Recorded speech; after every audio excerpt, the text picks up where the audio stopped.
जी तो जनाब, ये एक वीडियो ऐसी आपके लिए बनाई है जो है तो आधे घंटे से ज़्यादा की है, मगर ये वीडियो वो सब बंदे जिन्होंने फ़्रांस में असाइलम किया हुआ है, प्रोसेस में है, या जिन्होंने अभी करना है, या जो कर चुके हैं, वो एक दफ़ा ये वीडियो ज़रूर देख लें। आपके लिए इसमें एक एक डिटेल एक छोटी इस वीडियो में, क्योंकि असाइलम का प्रोसेस बहुत लंबा, महीनों बल्कि सालों का है, तो सारी उसकी डिटेल और टिप्स मैंने एक इस वीडियो में डाल दी हैं ताकि आप इसको आसानी से जिस आप प्रोसेस से गुजरे हैं उसके हिसाब से इसको देख के तो आप जनाब अच्छे से अपने आप को प्रिपेयर कर लें। तो देखिए थोड़ी डिटेल इसमें क्या है। इसमें जनाब असाइलम कितनी किस्म का है, कैसे अप्लाई करना है, परफेक्चर रोफ़ी के अपॉइंटमेंट्स क्या हैं, अगर आपका डबलिंग है तो डबलिंग का क्या प्रोसेस है, और रेजिडेंस खर्चा वगैरह जो आपको मिलता है, आपका ओफरा जो पहला इंटरव्यू आता है ओफरा, उसके बारे में फ़ाइल भेजना, उसकी सारी डिस्कशन है। बाद में C&A जिसको हम अपने सादा ज़बानों यहाँ पे कमीशन बोलते हैं, उसका क्या सीन है, क्या होगा। फिर अगर री एग्ज़ाम आप करवाते हैं तो क्या होगा, और अगर केस फेल हो जाए तो क्या है, और अगर पास हो जाए तो क्या है। तो देखिए सबसे पहले इसमें देखिए मैंने लिखी है टाइप्स ऑफ असाइलम, कि असाइलम है जो फ़्रांस में कितनी किस्म का है। तो देखिए जनाब, असाइलम आप जब अपनी फ़ाइल देते हैं तो 3 किस्म के कानून के तहत आपकी फ़ाइल को टेस्ट किया जाता है, उसको देखा जाता है कि कौन से कानून पे पूरा आती है। पहला जो कानून है जिस पे फ़ाइल आपकी देखी जाती है वो है रेफ्यूजी स्टेटस। रेफ्यूजी स्टेटस, दूसरा है सब्सिडियरी प्रोटेक्शन, और तीसरा है आपातखिद। ठीक है जी। तो पहले की बात करते हैं, रेफ्यूजी स्टेटस क्या होते हैं। रेफ्यूजी स्टेटस वो है जब आपका केस पास हो जाता है तो आपको फ़्रांस का 10 साल का परमानेंट कार्ड मिलता है, और आपको तमाम शहरी हकूक़ हासिल हैं मुकम्मल, जो आम रेजिडेंस कार्ड वालों के वो ही आपको हैं हर किस्म के। तो रीज़न्स लिखे हैं वो कौन कौन से मामलात हैं जिनकी वजह से आपको रेफ्यूजी स्टेटस मिल सकता है। आपके साथ आपका जो केस है अगर वो इन मामलात पे पूरा उतरता है तो आपको रेफ्यूजी मिलेगी। तो वो मामलात, वो रीज़न क्या है। पहला जो मैंने लिखा है वो है कि आपके एरिया या जिस मुल्क से आप आए हैं वहाँ पे जंग हो रही है। आप जंग ज़दा इलाके, बेशक हो सकता है आपके सिर्फ शहर में जंग हो सकता है आपके एक सूबे में हो, पूरे मुल्क में हो। तो जिस एरिया से आप आए हैं वहाँ पे जंग है तो आपको रेफ्यूजी मिलती है। दूसरे नंबर से सियासी आपका कोई मसला है, आप किसी पॉलिटिकल पार्टी में हैं अपने मुल्क में, तो उस वजह से मुखालिफ पार्टी आपकी जान की दुश्मन है, तो इसलिए आपको सियासी तौर पे आपको रेफ्यूजी स्टेटस मिल सकता है। तीसरे नंबर पे आता है आपका मज़हब। आप किसी मज़हब को फॉलो करते हैं जिसकी वजह से आपको अपने मुल्क में जान का ख़तरा है, आप पे हमले हुए हैं, कातलाना हमले हुए हैं, तो आप इस बेस पे यहाँ पे भाग आए हैं, तो तब भी आपको रेफ्यूजी मिलेगा। चौथे नंबर पे आपकी ज़ात का मसला है कि आपकी ये ज़ात है, दूसरी ज़ात वालों से मसला लड़ाई है, या आपको कमज़ात समझा जाता है, या आपकी ज़ात की वजह से लेके आपकी कौमियत है जो, इसकी वजह से आपके साथ जानलेवा हमले होते हैं, लड़ाई झगड़े हैं, तो भी आपको रेफ्यूजी स्टेटस मिलेगा। पाँचवें नंबर पे है आज़ादी राय का मसला। मसलन कि आप एक चीज़ पसंद करते हैं जिसकी आपका माशरा, आपका मज़हब या आपकी कौम या आपके घर वाले उसकी इजाज़त नहीं देते, तब भी आपको यही रेफ्यूजी स्टेटस मिलेगा। ये जो 5 ऐसी चीज़ें हैं, इन पे अगर आपका केस पूरा उतरता है तो आप काबिल हो जाते हैं रेफ्यूजी स्टेटस लेने के। जंग, सियासत, मज़हब, ज़ात और आपकी मर्ज़ी के ख़िलाफ़, ये 5 जो चीज़ें हैं ये आपको जनाब रेफ्यूजी दिलाती हैं फ़्रांस में। आगे देखिए दूसरे नंबर पे जो असाइलम की किस्म है वो है प्रोटेक्शन सब्सिडियरी। ये फ़्रांस का अपना सिस्टम है, ये इंटरनेशनल यूरोपियन कानून के थोड़ा मिलता जुलता, मगर ये फ़्रांस वाले अपनी तरफ से देते हैं। इसको यहाँ पे प्रोटेक्शन सब्सिडियरी कहते हैं। तो इसमें जनाब आपको अगर ये पास हो जाए तो 4 साल का कार्ड मिलेगा, और इसी तरह तमाम शहरी हकूक़ हासिल होंगे। फ़र्क ये है कि इसमें 4 साल का कार्ड होगा, ये और खाता है।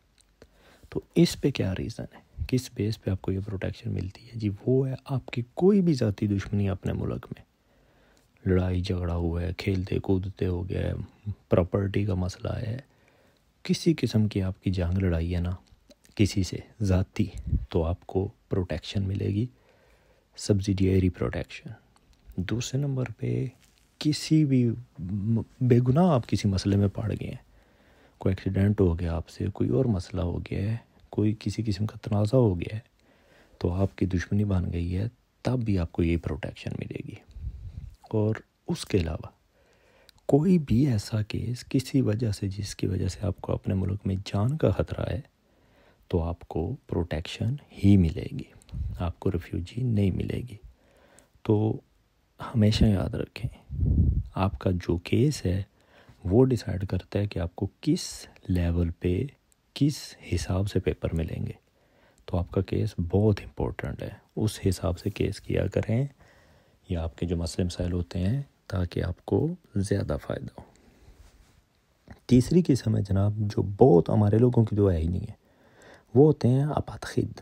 आपातखिद वो होते हैं जिनकी कोई नेशनलिटी नहीं होती, जिनके मुल्क ने उनकी नेशनलिटी छीन ली होती है। ये या तो बड़े बड़े सियासी बंदे हो सकते हैं, किसी मुल्क के बड़े सियासतदान, या कोई साइंसदान, या कोई डॉक्टर या इंजीनियर, या कोई ऐसे आर्मी के बंदे या कुछ जिनका अपने मुल्क में मसला होता है, तो उनसे उनकी नेशनलिटी ले ली जाती है। या कोई ग़ुलाम शाम है अरब में, या कुछ ऐसे हैं जिनकी नेशनलिटी कोई नहीं है, कोई कौमियत नहीं है, तो उनको जनाब डायरेक्ट 10 साल का कार्ड मिलता है, उनका भी रेफ्यूजी वाला हिसाब होता है, उनको आपातखिद बोलते हैं। ठीक है जी, ये 3 इकसाम है जनाब, कि इनमें से जो आपकी सिचुएशन है उस हिसाब से आपकी फ़ाइल को देखा जाएगा। तो ये हैं जनाब आपके असाइलम के इकसाम।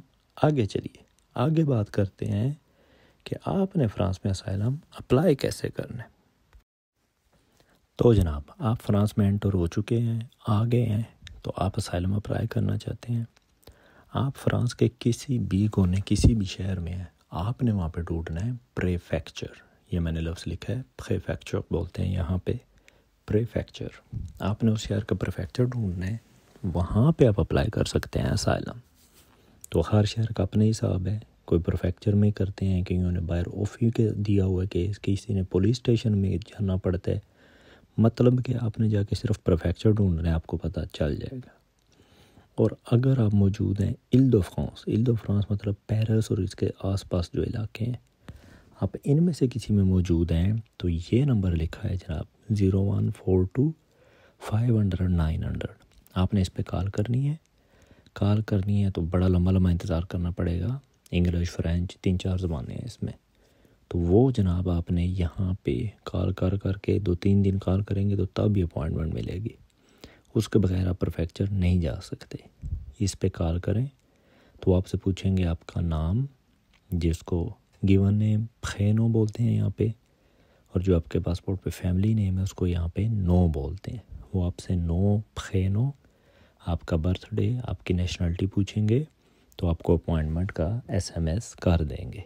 ठीक है जी, तो इस तरह आपको अपॉइंटमेंट मिल जाएगी, तो आप जाके अपना असाइलम अप्लाई कर सकते हैं। नीचे एक नोट लिखा है ज़रूरी, कि जनाब जिस दिन की अपॉइंटमेंट मिली है उस दिन मस्ट जाना है, ज़रूर जाना है। अगर आप अपॉइंटमेंट पे नहीं जाते, फिर आप उन्हें दोबारा फ़ोन करते हैं, तो वो आपको अपॉइंटमेंट नहीं देते, आपको खज्जल ख्वार करेंगे कि पहले क्यों नहीं आए। इसलिए अपॉइंटमेंट उस वक्त लें जब उस पे जाने के लिए आप रेडी हैं। ये अपॉइंटमेंट मिस नहीं करनी है। ठीक है जी, अपॉइंटमेंट होगी, अब आपने वहाँ पे जाना है, तो वहाँ पे क्या होगा उस बारे में जनाब नेक्स्ट देखते हैं कि वहाँ पे क्या होगा। लें जी जनाब, अपॉइंटमेंट डे नंबर 1 है, पहले दिन है, आप अपॉइंटमेंट पे गए हैं, प्रेफेक्चर में पहुँचे आप, ऑफिस, प्रेफेक्चर, थाने, जहाँ पे भी आपको बुलाया ने, आप वहाँ पे पहुँचे हैं, तो वहाँ पे आपने एक फॉर्म फिल करना है। छोटा सा फॉर्म होगा जिस पे आपने अपना नाम, नाम, डेट ऑफ बर्थ, वालिद वालदा का नाम, अगर हस्बैंड है, बीवी है, जो भी है, बच्चों बहन भाइयों सब के नाम आपने लिखने हैं। और आपसे पूछेंगे जो जो मुल्क क्रॉस किए हैं उनको भी लिखें, वो भी आपने लिखने हैं जिस तरह आप आए हैं। ये फॉर्म इतना देखिए टेम्परेरी सा होता है कि हो सकता है सिर्फ आपका नाम पता ही लिखा के तो बोलें बाकी रहने दो, ना लिखो, क्योंकि ये सिर्फ आपको एंट्री करने के लिए होता है। और ये होता है आपका डाटा फॉर्म। ये फॉर्म फिल करा के आपके फिंगरप्रिंट लेंगे, आपकी फ़ोटो लेंगे, ये सब चीज़ें लेना उन्होंने इस दिन करना है। तो ये क्या करेंगे, ये सब कुछ आपके फिंगरप्रिंट्स डाटा लेके, तो इनका एक सिस्टम है पूरे यूरोप का, ओहो डाक, यूरो डाक उसको बोलते हैं। आपका सारा डाटा पहले दिन बस आपका इतना ही काम है, आपने एक छोटा सा फॉर्म फिल करके देना है, नाम वगैरह, वालिद वालदा का नाम, बीवी बच्चों के सब के नाम लिख के देने हैं, फिंगर देने और फ़ोटो, बस। वो बोलेंगे ठीक है जाएं। नई अपॉइंटमेंट उसी दिन आपको दे देंगे, 5 दिन, 10, 15 दिन, दूसरे दिन, तीसरे दिन, डिपेंड करता है। एक पेपर दे देंगे कि ये उस पर दोबारा लिखा होगा कि फ़लाने दिन आए। वो जो दरमियान में दिन है ना, वो जनाब आपका डाटा चेक किया जाएगा कि यूरोप में कहीं आपके फिंगर तो नहीं हुए, आपने कहीं असालम अप्लाई तो नहीं किया हुआ। तो उसके लिए जनाब देखिए 2 ऑप्शंस होती हैं आपका, या तो ये होगा डायरेक्ट असालम रजिस्टर्ड हो जाएगा अगर आपके यूरोप कहीं फिंगर नहीं है तो, अगली जब आप अपॉइंटमेंट पे आएंगे तो सीधा आपका असालम रजिस्टर्ड। दूसरी ऑप्शन है वो ये है कि आपके अगर यूरोप के किसी और कंट्री में फिंगर हुए हैं रास्ते में आते जाते, या कहीं पर आपने असालम अप्लाई किया हुआ है, तो आपका डाटा वहाँ से निकल आएगा। तो जब आपने दूसरी अपॉइंटमेंट पे आना है तो वो आपको उस टाइम आपका असालम रजिस्टर्ड नहीं करेंगे, ठीक है जी, क्योंकि आप डबलिन में आ गए। डबलिन की बात आगे करते हैं कि वो क्या सीन है। आगे देखिए, आगे आ गया जनाब का आपका अपॉइंटमेंट डे नंबर 2। पिछले अपॉइंटमेंट में आपके फिंगर हुए, फ़ोटो सब कुछ लिया और चेक किया कि आप डबलिन में हैं या नॉर्मल है। तो पहली ऑप्शन क्या है कि आप नॉर्मल हैं, आपके किसी यूरोपीय कंट्री में फिंगर नहीं हुए, आपका नॉर्मल केस है। तो जनाब दूसरे दिन जब आप जाते हैं दूसरे अपॉइंटमेंट में, तो आपको उस टाइम रीसी बीसी बना के देंगे। एक टेम्परेरी परमिट है, उसके ऊपर आपकी फ़ोटो, नाम वगैरह लिखा होगा, वो 6 महीने, 8 महीने, साल वैलिड होती है, वो आपको बना के देंगे। ऑफ़ी वाले वहाँ पे होते हैं, ऑफ़ी है फ्रेंच ऑफिस ऑफ इमिग्रेशन, वो उनके बंदे होते हैं वहाँ पे, वो आपसे छोटा सा इंटरव्यू करेंगे, बातचीत करेंगे, ठीक है जी। तो उन्होंने आपकी तैयारी की हुई होगी पहले ही, वो आपको टिकट्स देंगे बस की, ट्रेन की, और जनाब आपको रेजिडेंस जो उन्होंने आपके लिए फ़िक्स की है कि आपको फ़लाने शहर में भेजा जाए, उसके आपको टिकट्स और सारा पता समझाएंगे। और साथ आपको ओफरा फ्रेंच ऑफिस है जहाँ पे आपका असाइलम रजिस्टर्ड हुआ है, उनकी फ़ाइल आपके हाथ में पकड़ाएंगे, वो फ़ाइल और टिकट देंगे बस इनके कि जाएँ जी फ़लाने शहर, आपका असाइलम उधर होगा, आप यहाँ पे हमारे पास जगह नहीं है तो आपको किसी दूसरे शहर भेज देंगे। तो देखिए ये दूसरी अपॉइंटमेंट बहुत इंपॉर्टेंट है। इसमें आपको वो जो भी बोलेंगे ना कि रिहाइश चाहिए, ये बात बहुत नोट करने वाली है। जब वो आपसे पूछेंगे रिहाइश चाहिए तो आपने बोलना है वही यस यस चाहिए। तर्जुमान वहाँ पे होते हैं, आपने बोलना जी रिहाइश ज़रूर चाहिए, ज़रूर लेनी है। अगर आप रिहाइश से इनकार करते हैं तो वो ऐसे हैं, वो जनाब फॉर्म पे लिख देते हैं कि इस बंदे को हेल्प नहीं चाहिए। तो हेल्प से मुराद होता है फिर वो आपको पैसे भी नहीं देंगे और रिहाइश भी नहीं देंगे, इस तरह से इनकार देते हैं। तो आपने बोलना जी चाहिए, वो आपको रिहाइश जो देंगे उधर चले जाएं, बाद में आप उसको चेंज भी कर सकते हैं। आप कहीं दूर चले गए, आप पेरिस आना चाहते हैं अपने किसी दोस्त साथी रिश्तेदार के पास, तो आप उसका डोमिसाइल लेके जिधर रह रहे हैं, जिधर रिहाइश मिली है, उनको दें कि मैं उधर जा रहा हूँ, उधर शिफ्ट हो रहा हूँ, तो आपका एड्रेस चेंज कर देंगे, आप वहाँ चले जाइए। मगर पहले जब वो बोलेंगे कि रिहाइश चाहिए तो आपने बोलना चाहिए, ठीक है जी, वो मस्त लेनी है। तो आपका ऑप्शन 1 है, यानी कि आपके केस लग गए। अब आपको कार्ड मिल गया पेमेंट वाला, महीने के महीने उसमें पेमेंट आएगी, ठीक है जी। उसमें क्या होगा कि आपको रिहाइश की है तो ज़रा पेमेंट आपको 250 यूरो आएगी। और अगर आपका कोई रिश्तेदार भाई दोस्त ऐसा है जो आपको डोमिसाइल देता है कि जो मेरे पास रह रहा मैं डोमिसाइल दूंगा, तो आपने इस सेकंड दिन जब आना है तो वो डोमिसाइल साथ लेके आना है। वो डोमिसाइल देखेंगे तो आपका केस रजिस्टर्ड करके फ़ाइल आपको दे देंगे, आपको कहीं नहीं भेजेंगे, बोलेंगे उसके साथ ही रहो। तो जो कार्ड आपको देंगे पेमेंट वाला, उसमें आपको 400 यूरो से ज़्यादा ख़र्चा मिलेगा पर मंथ, हर महीने। क्यों? क्योंकि आपने उनकी रिहाइश नहीं ली। और अगर आप बिना डोमिसाइल के जाते हैं, कोई आपका है भी नहीं, आप ज़बानी बोलते हैं कि मेरा दोस्त है उसके पास रहूँगा तो मुझे घर नहीं चाहिए, तो कुछ भी नहीं मिलेगा। इसलिए बहुत ध्यान करना है। अगर आपने उनकी रिहाइश नहीं लेनी तो आप किसी का डोमिसाइल लेके जाएंगे, और उनकी रिहाइश लेनी है तो फिर हर चीज़ आपने मान लेनी है। ठीक है जी। ये सारा प्रोसेस हो गया सेकंड डे उस बंदे का जिसका केस है नॉर्मल, जिसके फिंगर यूरोप में नहीं है। आगे चलें, अब बात करते हैं उस बंदे के जो यूरोप में गुजर के आया, किसी कंट्री में पकड़ा गया है, उसके फिंगर हो गए हैं, या जिस बंदे ने पहले खुद ही अपना असाइलम किसी दूसरी कंट्री कराया हुआ था। तो वो है जी ऑप्शन नंबर 2, डबलिन। डबलिन के केस बहुत आते हैं। डबलिन क्या है? डबलिन का केस है, डबलिन आपको पता है शहर का नाम है, आयरलैंड का शहर है डबलिन। तो वहाँ पे करारदाद मंजूर हुई थी, तो इसी वजह से इसका नाम डबलिन ही रखा हुआ है।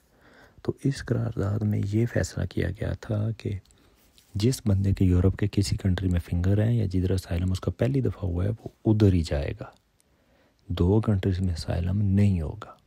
तो ये फिर मसला होता है जब आपका डबलिन का केस निकल आता है, तो वो आपको बोलते हैं आपका ऑस्ट्रिया में, इटली में, क्रोएशिया, रोमानिया जहाँ भी है आपके वहाँ पे फिंगर हुए हुए हैं, तो जनाब वापस चले जाएं, आप वहाँ चले जाएं, आपका केस यहाँ पे नहीं होगा।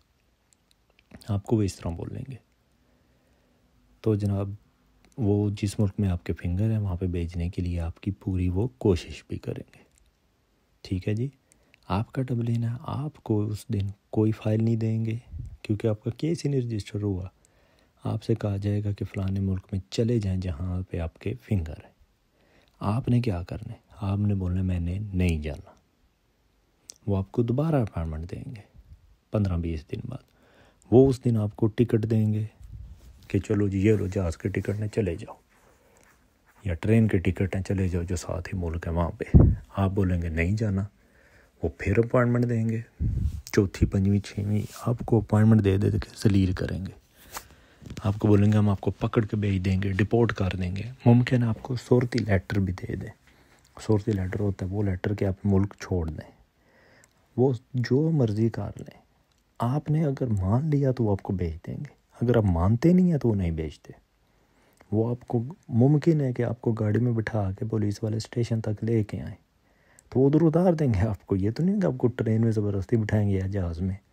आप बोले मैंने नहीं जाना, नहीं जाना, नहीं जाना, एक ही राट कि यहाँ पे मेरा रिश्तेदार है, भाई है, बहन है, कोई भी पैदा कर लें, किसी का भी बोल दें। तो फिर जब वो देखेंगे 3-4 महीने कि ये बंदा बहुत ढीठ है, नहीं जा रहा, तो जनाब 3-4 महीने के बाद खामोशी से वो खुद ही मान जाएंगे, तो आपका केस रजिस्टर्ड हो जाएगा, आपको ओफरा की फ़ाइल मिल जाएगी।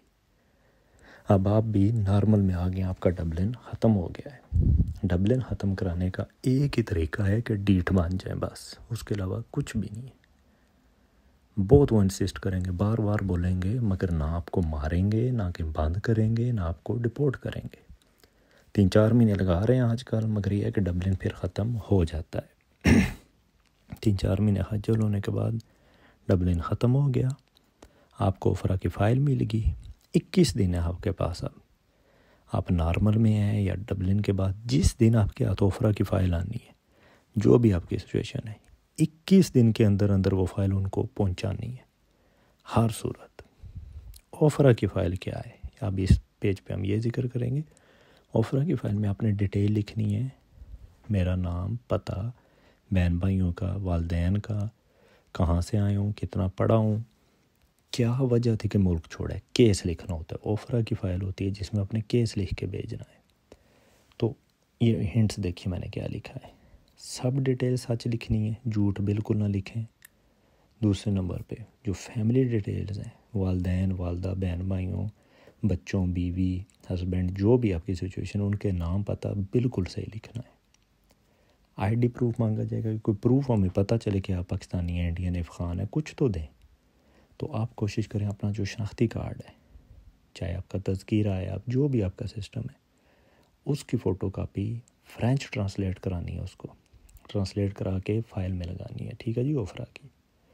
और जो आपके प्रूफ हैं आपके पास कि आपके साथ ये हादसा हुआ, ये वो नहीं इस फाइल में भेजने, ये गुम कर देते हैं, वो अपने पास रखने हैं, वो अपने इंटरव्यू पे लेके जाने हैं। ठीक है जी। और ओफरा की फ़ाइल पे आपका मसला क्या आता है कि जी फ्रेंच में लिखनी पड़ती है वो फ़ाइल। तो लोग क्या करते हैं, बोलते हैं यार उर्दू में केस लिख दो, तो ट्रांसलेटरों को जाके 100 150 यूरो आप देते हैं, तो वो तब ट्रांसलेट करके देते हैं, हालांकि ये फ्रॉड है। क्यों? क्योंकि ओफरा की फ़ाइल जनाब आप ख़ुद भी लिख सकते हैं। अगर आपको थोड़ी बहुत इंग्लिश आती है तो आप अपना केस इंग्लिश में लिखें गूगल में, गूगल ट्रांसलेट करेगा, उसको प्रिंट करें और फाइल में लगा दें। ओफरा में जो केस भेजना होता है वो सिर्फ रजिस्टर्ड करने के लिए होता है, ये बताने के लिए होता है कि आप किस सिचुएशन में हैं, सियासी हैं, मजहबी हैं, जो मैंने पीछे आपको बताया है कि आपका क्या स्टेटस है। वो जो आपने उसको लिख के भेजने हैं वो सिर्फ पढ़ के ये अंदाज़ा लगाते हैं कि आपको रिफ्यूजी में डालना है, आपको आपातखिद में डालना है या प्रोटेक्शन में डालना है। तो आप जनाब 15-20 लाइनें सिर्फ लिख दें। मैं मिसाल के तौर पे आप पाकिस्तानी हैं, मैं पाकिस्तान फ़लाने इलाके का हूँ, सियासत की वजह से मेरे साथ दुश्मनी हुई, मुझे जान से मारने की कोशिश की गई, मेरे पे हमले हुए, तो मैं पाकिस्तान छोड़ दिया फ़लानी तारीख को। मैं इटली फ़लाने जो रास्ता है, ईरान, तुर्की, आगे जो भी रास्ता आता है उस रास्ते का बता के तो मैं यहाँ तक पहुँचा हूँ। तो मैं ये सारी डिटेल इंटरव्यू में बताऊँगा। ठीक है जी, इतना सा काम होता है। ये देखिए आगे क्या है, यहाँ पे बात करते हैं। आपका केस गया लग, ओफरा में आपकी फ़ाइल चली गई, आपने केस लिख के भेज दिया है, 21 दिन के अंदर अंदर भेजना है। केस चला गया, ओफरा ने एक्सेप्ट कर लिया, आपको लेटर भेज दिया है। तो अब आप पुरस्कून हो गए। अब आपने क्या करना है, जो आपको रिहाइश मिली है, अगर आप रिहाइश पे रह रहे हैं तो फर्स्ट आप रिहाइश पर अमन व ईमान से रहना है। किसी किस्म की आपने वहाँ पे गैर हाज़िरी नहीं करनी। ये नहीं कि कहीं उधर गए हैं उधर गए हैं, उनकी रिहाइश की रिस्पेक्ट करनी है। लड़ना झगड़ना बिल्कुल भी नहीं है जनाब, वरना वो आपको रिहाइश से निकाल देंगे। एक दफ़ा लड़ाई की आपको तो उन्होंने निकाल देना है, फिर जो मर्ज़ी करें दोबारा रिहाइश नहीं मिलेगी। अगर उनको बताए बगैर आप गैर हाज़िर हैं, रिहाइश से गायब होते हैं, तब भी वो निकाल देंगे, दोबारा रिहाइश नहीं देंगे। ठीक है जी। रिहाइश के साथ जो आपको उन्होंने ओफी वालों ने कार्ड दिया हुआ है, उसमें हर महीने आपका ख़र्चा आएगा। अगर रिहाइश गई तो 90% चांस है ख़र्चा भी गया। इसीलिए रिहाइश से मजाक नहीं करना, सुकून से रहें। अपना वहाँ पे टाइम होता है, अपना टाइम अच्छे पॉजिटिव यूज़ करें। फ्रेंच लैंग्वेज सीखने इतनी देर, ताकि कल आप बहुत अच्छे अपना फ्यूचर बना लेंगे। ठीक है जी। तो जो मंथली खर्चा है वो आपका आता रहेगा। आगे आपका ओफरा का इंटरव्यू आएगा, वो फेल भी हो जाए तो आप आगे अपील करते हैं तो वहाँ भी आपका ख़र्चा चलता रहेगा। ठीक है जी। पॉइंट नोट करने वाले हैं जी, जो भी ओफरा का लेटर आएगा संभाल के रखना है, क्योंकि उनकी अपॉइंटमेंट किसी वक्त भी आ सकती है। अपॉइंटमेंट का टाइम होता है, ये कोई फिक्स नहीं है। किसी को 4 महीने में बुला लेंगे, किसी को 6 में, किसी को साल में, किसी को हो सकता है 1.5 साल बिना बुलाएं, तो किसी को हो सकता है बिना बुलाए केस रिजेक्ट कर दें। तो ओफरा है वो उनका अपना ऑफिस है, वो कुछ भी कर सकते हैं। आपका कुछ भी नहीं इसमें अमल दखल। आप सिर्फ वेट करें आप कि कब आपको इंटरव्यू आए, तो आप जाके वहाँ पे अपना मसला बयान करें कि मुझे ये मसला है। और अगर इंटरव्यू पे बुलाते हैं और आप नहीं जाते तो केस डायरेक्ट रिफ्यूज़ हो जाएगा। इसलिए इंटरव्यू जब आए आपने ज़रूर जाना है। ठीक है जी। आगे चलिए, ओफरा का आ गया जी आपका इंटरव्यू। आज आपका ओफरा का इंटरव्यू है। आपने क्या करना है जनाब, टाइम से आना है, लेट नहीं होना, साफ़ सुथरा बन के जाना है। वो आपके सामने पास बैठ के इंटरव्यू लेते हैं आपसे। ये ना हो कि नहाए ना हो, ये जो बोलते हैं गंदे तरक्के मान के चले, जो बिल्कुल झूठ बोलते हैं। कोई फ़र्क नहीं पड़ता आपके पेरेंट्स का उनको, बल्कि आप साफ़ सुथरे अच्छे हैं तो उन्हें होकर अच्छी बात है। ज़ाहिर है हमने इसको ख़र्चा देते हैं, रिहाइश देते हैं, तो ये साफ़ रहना चाहिए। गवर्नमेंट पैसे दे रही है तो इसलिए गंदा बन के कभी भी नहीं जाना। ये नहीं कि दाढ़ी बड़ी हो, आलू भी आलू, बाल बिखरे हुए हैं, कपड़े तरक्के हुए हैं, नहीं, ये कोई लॉजिक नहीं है, क्योंकि वो आपको सब कुछ दे रहे हैं। साफ़ सुथरा अच्छा डिसेंट बन के जाना है। इंटरव्यू में क्या करना है, जो बात पूछेंगे ना ट्रांसलेटर जो आपको बोलेगा कि आपको टांग में दर्द है, तो आप बोल देंगे जी मुझे टांग में दर्द है। इससे आगे नहीं बोलना कि जी मुझे दाएं टांग में दर्द है, चलता हूँ तो बाएं में भी हो जाता है, नहीं। जितना सवाल पूछेंगे उतना ही जवाब देना है। ठीक है जी। दूसरा पॉइंट, बिल्कुल भी नहीं बताना कि मुल्क में ये हालात हैं, हमारे मुल्क में ये हो रहा है। नहीं, मुल्कों का उनको कोई गर्ज नहीं, उन्हें पता है मुल्क के हालात हमसे ज़्यादा पता होते हैं। वो जो इंटरव्यू ले रहा होता है उन्होंने बाकायदा उस मुल्क में जाके कोर्स किया होता है, वहाँ पे जाके ब्रीफिंग ली होती है, उनको सब कुछ पता होता है। मुल्क का जिक्र नहीं करना, अपने मुल्क की सियासत का, मुआशियत का, हालात का नहीं, आपने अपनी स्टोरी पे फोकस रखना है। सिर्फ अच्छा महज़ब तरीके से जवाब देना है, जितना पूछें अच्छा जवाब दें। और अगर वो बोलें कि आप जो आप बात कर रहे हैं इसका प्रूफ है, आपके पास प्रूफ है तो बोलें जी है, नहीं है तो बोलें मेरे पास प्रूफ नहीं है, कोई फ़र्क नहीं पड़ता। रोना धोना ड्रामाबाजी बिल्कुल भी नहीं करनी। बड़े बंदों ने ऐसे किया है, मैं बहुत अरसे से जानता हूँ, और आज तक नहीं सुना किसी रोने धोने वाले का केस पास हुआ हो। एक भाई तो इतना रोए थे कि वो बेचारी उसे टिश्यू ही देती रही कि ले लो भाई, दुखी ना हो, ये लो आंसू साफ करो, मगर केस उसका नहीं आज तक पास हुआ। रोने वगैरह से कुछ फ़र्क नहीं पड़ता। जवाब जब आप देते हैं, बहुत लंबा जवाब नहीं देना कि मैं सुबह सवेरे उठा, मैं गाड़ी में बैठा, मैं बाहर जा रहा था तो एकदम मुझे रास्ते में हाथ दिया, मैं जैसे ही रुका तो उन्होंने मेरे पे हमला कर दिया। नहीं, इतना लंबा जो आप करेंगे तो वो ट्रांसलेटर बेचारा आधा जवाब ही देगा, आधा वो खा जाएगा, क्योंकि उसको याद नहीं होगा। आप छोटा ब्रीफिंग, छोटी सी, मैं सुबह उठा तो उसको बोलें ट्रांसलेट करो, वो ट्रांसलेट करे, फिर अगर आप बोलें मैं अपनी गाड़ी में बैठा, वो ट्रांसलेट करेगा, फिर आप बोलें मैं गाड़ी रोड पे चला दी, वो ट्रांसलेट कर चुके, फिर आपकी तरफ देखेगा। इसलिए जो लंबा जुमला होगा स्टेप बाय स्टेप ट्रांसलेट कराना है उसको, ठीक है जी, ताकि वो अच्छे से आपकी बात आगे पहुंचा दे। इंटरव्यू आपका हो चुका है, प्रूफ शूफ है नहीं है कोई बात नहीं, उन्होंने ले ली है, नहीं है तो ना भी हो। आपका इंटरव्यू मैटर करता है केस पास होने में, सबसे ज़रूरी। अच्छा इंटरव्यू दें, लंबी चौड़ी तारीखें नहीं लिखनी, ना याद करनी है और ना याद होती हैं। लिमिटेड रहें, केस मजबूत हो तो खुद ही पास हो जाता है, ठीक है जी। और याद, एक नोट लिखा है मैंने, ओफरा का केस पास होने के चांसेस 6% है। बहुत रेयर हैं जिनके ओफरा में केस पास हो, वरना को ओफरा डायरेक्ट रिफ्यूज़ करके आपको भेजता है आगे कमीशन में। ओफरा में पास होने के चांसेस कम है। और ओफरा का जो जवाब है, जवाब आने में भी लंबा टाइम लग सकता है। हो सकता है 15 दिन में जवाब आ जाए आपको, तो हो सकता है साल भी लगा दें, 2 भी लगा दें। आप इंटरव्यू दे के चले जाएं, खर्चा मिलता रहेगा, सब चलता रहेगा जब तक जवाब नहीं आता। तो इसीलिए उनको ईमेल मैसेज बिल्कुल ना करें, वो आपको खुद रिप्लाई कर देंगे। आगे चलिए, आगे बात करते हैं कि ओफरा से अगर आपका केस रिफ्यूज़ हो गया है, ओफरा से रिफ्यूज़ होते हैं तो आपने अपील करनी होती है CNDA, कोर्ट नेशनल है ये द्वाद अजील की, जिसको हम यहाँ पे अपनी सादा ज़बान में हम इसको कमीशन कहते होते हैं। सब लोग इसको कहते हैं यार कमीशन में अपील की है। तो यहाँ पे आपको सरकारी वकील मिलेगा, ज़ाहिर है ये अदालत है, अदालत में बग़ैर वकील के आप नहीं जा सकते, तो सरकारी वकील मिलेगा आपको। आपने सिर्फ फॉर्म फिल करने हैं, वो बल्कि खुद दिखा देते हैं सब कुछ। ओफरा का आपको जवाब आया, आपने खोल के देखा है, लिखा हुआ है सारी लैंग्वेज, उर्दू में भी लिखा होता है, पंजाबी, सब लैंग्वेज में उसमें एक होता है पेपर कि आपका रिफ्यूज़ हो गया। पास हो जाए तो और स्टोरी है, वो आगे बताएंगे। फेल होता है तो आप चलेंगे कमीशन में। कमीशन में जाएंगे तब भी आपकी रेसिपी रिन्यू होगी, ख़र्चा भी उसी तरह आपको मिलता रहेगा, कोई मसला नहीं होगा, ठीक है जी। सरकारी वकील मिल जाएगा। और आपका इंटरव्यू यहाँ पे भी ना जब आएगा 3 महीने 4-6 के बाद, वो सेम ओफरा वाला हिसाब होगा, उसी तरह इंटरव्यू करेंगे। फ़र्क ये होगा कि यहाँ पे 3 जज होंगे इंटरव्यू वाले। अदालत है, अदालत में 3 जज हैं, 3 जज आप इंटरव्यू करेंगे। और जो कमीशन है, यहाँ पे आपका केस पास होने के चांसेस ज़्यादा होते हैं।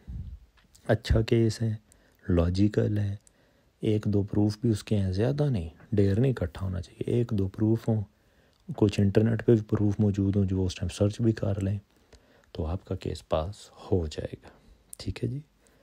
अगर यहाँ से भी रिफ्यूज़ हो जाते हैं, कमीशन से भी, CNDA से भी अब रिफ्यूज़ हो गए हैं, तो इससे आगे ईमानदारी की आपको बताता हूँ बात, आगे कोई ऑप्शन नहीं होता रिफ्यूजी का।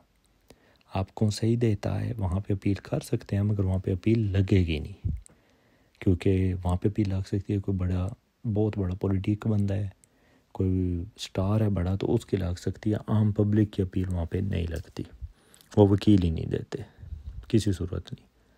फिर आपके पास ऑप्शन रह जाता है री एग्ज़ाम का, कि री एग्ज़ामिनेशन 4-5 महीने बाद अप्लाई करें कि जनाब हमारे साथ दोबारा हमारी फ़ाइल खोलें, हमारे साथ ये मसला हो गया है, ये हुआ है, पीछे और कोई मसला बना है, मेरे इस केस की वजह से तो मेरी फ़ाइल दोबारा खोलें, मुझे दिया जाए। मगर वो भी आपको अब नहीं मिलेगा। सिंपल बताऊंगा आप लोगों को, टाइम ज़ाया मत करें। अगर कमीशन उड़ जाता है तो आराम सुकून से अपने प्रूफ बनाएं। प्रूफ इकट्ठे करके फ्रांस में सबसे आसान है पेपर लेना। 3 साल की बेस, 5 साल, 10 साल की बेस पे पेपर मिल जाते हैं प्रूफ से और काम वगैरह करके। तो ये बात है रिफ्यूज़ होने तक की। अब बात करते हैं अगर आपका केस पास हो जाता है, चाहे ओफरा से होता है चाहे कमीशन से होता है, तो क्या होगा, इस पे नज़र मारते हैं। आपका केस पास हो गया है, समझ लें आपकी मौज हो गई है। आप हैं, बच्चे हैं, बीवी, जो भी आप लोग इधर मौजूद हैं या जो आपकी फैमिली आपके मुल्क में मौजूद है, फ़ौरन आपका स्टेटस लीगल हो जाएगा। पहले सिर्फ आपके पास टेम्परेरी रेजिडेंट था, अब वो टेम्परेरी रेजिडेंट ही आपका केस पास होते ही उसकी वैल्यू डबल हो गई है। अब वो आपको बुलाएंगे, उसी तरह अपॉइंटमेंट पे फिंगर होंगे, फ़ोटो होंगे, वो अब आपको परमानेंट रेजिडेंस की रेसिपीसी दी जाएगी जिस पे आपको काम की इजाज़त है। ठीक है जी। दूसरे नंबर पे तमाम सरकारी मदद अब आपके लिए हाज़िर है। पहले ओफ़ी आपको पेमेंट कर रहा था, अब ओफ़ी से चेंज हो के आप काफ चले गए हैं। काफ होता है पेपरों वाले की जो है एड करते हैं, वो आपको मकान भी देते हैं, आपको मकान का किराया भी पे करेंगे और आपको महीने का आपके अकाउंट में पैसे भी डालेंगे। ठीक है जी। अब आपने क्या करना है जनाब, अब आपके अगर बीवी, बच्चे, हस्बैंड, जो भी आपका स्टेटस है वो आपके मुल्क में है तो फ़ौरन अप्लाई करें, वो भी अब यहाँ पे आ जाएंगे। रेफ्यूजी पास होने पे आप सिर्फ़ और सिर्फ अपने पहले फर्स्ट जो रिलेटिव है, पहला आपका रिश्ता, बीवी, बच्चे, या अगर आप एक औरत हैं तो आपके हस्बैंड और बच्चे बुला सकती हैं। वालिदैन को नहीं बुला सकते, आप नहीं बुला सकते बहन भाइयों को, किसी को भी, रेफ्यूजी वाले। अगर आपकी एज 15 साल से छोटी है, 15 साल से छोटी एज है और आपका केस पास होता है तो आप अपने वालिदैन को बुला सकते हैं, मगर आपको 15 साल से छोटा होना चाहिए। अगर आप 15 से बड़े हैं तो आप अपने वालिदैन, बहन भाई, किसी को नहीं बुला सकते। आप शादीशुदा हैं, सिर्फ़ और सिर्फ अपने बीवी बच्चों को बुला सकते हैं। अगर आप लड़की हैं तो हस्बैंड बच्चों को, या बच्चे ना भी हों तो अपने पार्टनर को सिर्फ बुला सकते हैं। ठीक है जी। नोट मैंने लिखा है ज़रूरी, आप अब असाइलम हो गया फ्रांस का, अब आपके पास असाइलम का पासपोर्ट है। ठीक है जी। आप जहाँ मर्ज़ी जा सकते हैं, बहुत ज़्यादा कंट्रीज़ में जा सकते हैं। रेफ्यूजी पासपोर्ट की बड़ी वैल्यू है, वो भी फ्रांस का है, अच्छी वैल्यू है, मगर आप अपने मुल्क नहीं जा सकते। जिस मुल्क से भी हैं आप, वहाँ पे इस पासपोर्ट पे नहीं जा सकते। तो उसका हल क्या है, यहाँ पे सारे हल हैं। आप अपना पासपोर्ट अपने मुल्क का बनवा लें, उस पे वीज़ा लेके हमसाए किसी भी कंट्री का वहाँ पे चले जाएं। या ज़्यादा लोग क्या करते हैं, सऊदी अरब का वीज़ा लेते हैं, उधर जाते हैं, उधर से अपने पाकिस्तानी जो भी आपका पासपोर्ट है, मसलन पाकिस्तानी पासपोर्ट पे सऊदीया का वीज़ा ले लेते हैं, उस पे पाकिस्तान गया, पाकिस्तान से वापस सऊदी आया, सऊदी आके फिर आपने निकाल लेना अपना रेड पासपोर्ट और यहाँ पे वापस आ जाना है। तो ये हैं जनाब आलमोस्ट सारी डिटेल असाइलम की फ्रांस में। उम्मीद कर तो सारी आपको चीज़ें बता दी हैं जो आजकल, जो आज के तक जो प्रोसेस आजकल चल रहा है। आपका कोई क्वेश्चन है, कुछ पूछना, बताना चाहते हैं तो आप मुझे कमेंट में पूछ सकते हैं। और ये वीडियो आपके लिए, आपके जो आने वाले इधर या आ चुके हैं उनके लिए बहुत कारआमद है, तो इसको शेयर ज़रूर करिएगा। ये वीडियो बहुत से लोगों की हेल्प करेगी, तो काइंडली इसको ज़रूर शेयर करें। Maxi beaucoup।